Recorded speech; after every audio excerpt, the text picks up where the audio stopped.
जब उद्धव जी और विदुर जी का मिलन हुआ, आपस में दो प्रेमी भगत मिलते हैं और भगवान जी की लीलाओं का वर्णन करते हैं। तो कहते हैं कि जब वो यमुना नदी के किनारे मिले तो यमुना नदी भी शांत हो गई और गंभीर हो गई। यमुना नदी भी सोचने लगी कि आज दो भगत आज मेरे भगवान की लीलाओं का वर्णन करेंगे और मैं उसे सुनकर के तृप्त हो जाऊंगी।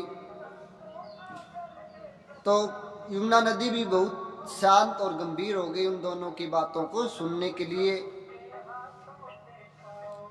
विदुर जी कहते हैं कि हे उद्धव जी, आप बहुत ही सम्माननीय हैं जो भगवान जी ने आपको उपदेश दिया है, भागवत धर्म का उपदेश जो दिया है। मैं चाहता हूं कि आप मुझे यह उपदेश जो भगवान ने आपको दिया है आप मुझे भी दीजिए। मैं कर्म से हीन हूं, जाति से हीन हूं और मुझ जैसे अधर्मी को अगर भगवान ने थोड़ी सी कृपा की है और आप जैसे भगत से उन्होंने मुझे मिलवा दिया, तो हे उद्धव जी, आप मुझे वह उपदेश सुनाइए जो भगवान ने आपको दिया है, मैं वह सुनना चाहता हूँ।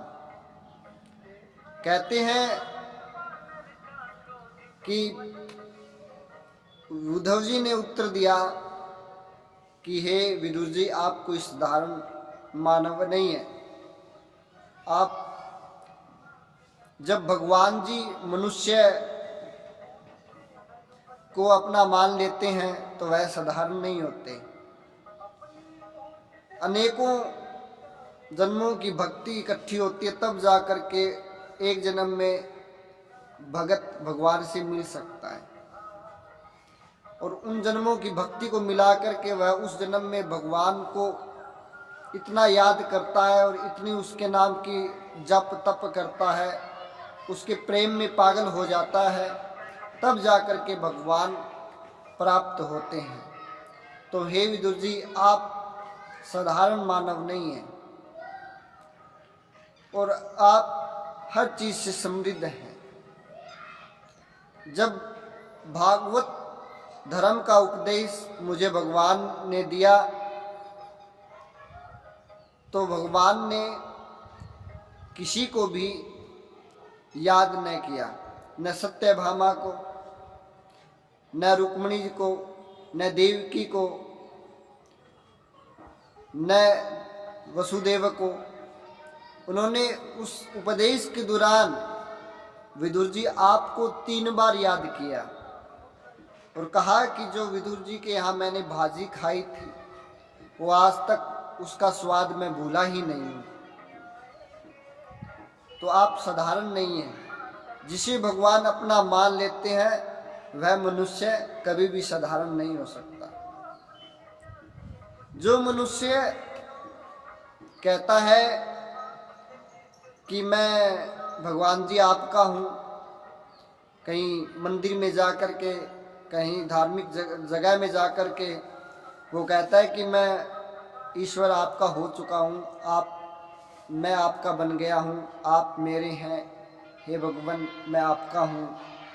अगर वो घर आता है और फिर उन बातों को भूल जाता है, वह आकर के अपनी पत्नी को कहता है कि मैं तेरा हूँ, तो वो जब वहाँ भगवान जी का बन गया था मंदिर में या धार्मिक संस्थान में, और अब वो जो है भगवान को छोड़ करके और उस दूसरे का हो गया, तो भगवान उसे न तो कभी अपना कहते हैं और न ही उसे कभी अपना मानते हैं।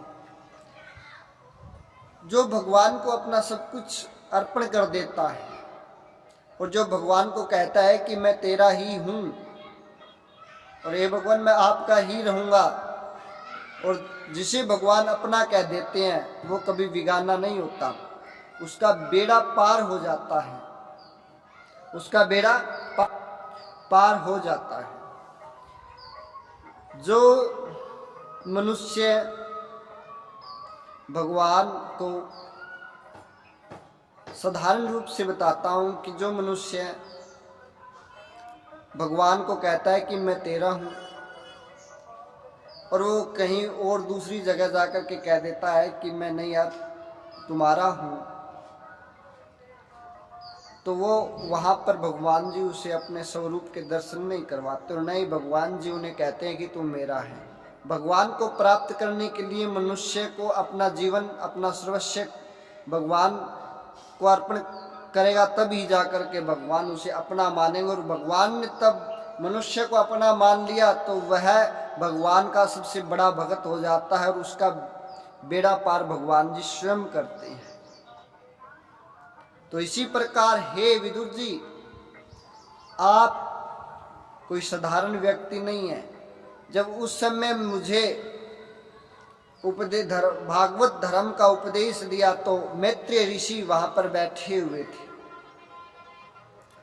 और मैत्रेय ऋषि वहां पर बैठे हुए थे और उन्होंने मुझे उपदेश दिया, और आपको वहां पर 3 बार याद किया। अगर आप विशेष नहीं होते भगवान जी के लिए तो भगवान आपको कभी भी याद नहीं करते। आप उन भक्तों में से हैं। भगवान ने कहा कि मैंने आज तक किसी न किसी भगत को कुछ ना कुछ प्रदान किया है, लेकिन आज तक मैंने विदुर जी को कुछ भी प्रदान नहीं किया है। तो वो मैत्रेय ऋषि को कहते हैं कि हे ऋषिवर, कि मैं तो यहाँ से अब द्वारका से चला जाऊंगा, ये द्वारका जो है जलमग्न हो जाएगी और यदुकुल वंश का विनाश हो जाएगा। तो आप मेरे जाने के बाद जो मैं आपको भागवत धर्म का उपदेश बता रहा हूँ, इस भागवत धर्म का उपदेश आप विदुर जी को भी बताना, और उन्हें सब ज्ञान, जो सारी भगवान की जो लीला का वर्णन है वो उन्हें सुना देना। तो भगवान जी को ऐसा मैत्रेय ऋषि को कहते हैं। तो हे विदुर जी, आप कोई साधारण व्यक्ति नहीं हैं। तो ऐसी बातें सुनकर के जब उन्हें पता चला कि द्वारिका नाथ ये संसार छोड़ करके अपने स्वधाम को चले गए हैं और द्वारिका जलमग्न हो गई है, तो वो ऐसी बातें सुनकर के यमुना नदी के किनारे से उद्धव जी अपने बद्रिका आश्रम के लिए चले जाते हैं, और विदुर जी यमुना नदी के किनारे से मैत्रेय ऋषि के आश्रम के लिए चले जाते हैं। कहते हैं कि यमुना नदी के किनारे भक्ति भगवान का नाम मिलता है, और उसको जो पूर्ण रूप से शुद्ध करने के लिए माँ गंगा जी के घाट पर जाना चाहिए, उस ज्ञान का पूर्ण लाभ उठाने के लिए। तो हे भक्तजनों, अपने आप को भगवान जी के प्रति समर्पण करने से ही हमें भगवान की प्राप्ति होती है, न कि एक बार तो कह दिया कि हम भगवान आपके हैं और कहीं और जाकर के कहते कि नहीं हम तुम्हारे हैं।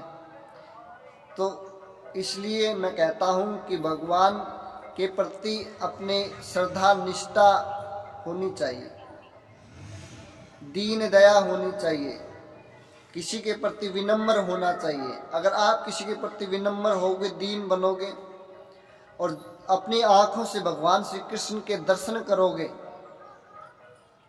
जहाँ तक आपकी नज़र जाती है वहाँ तक आप भगवान जी के दर्शन करोगे, तो आप अपने आप को ये सोच लेना कि आप भगवान के अनुयायी बन गए हैं। भगवान के प्रति आपकी निष्ठा श्रद्धा पक्की है, सच्ची है।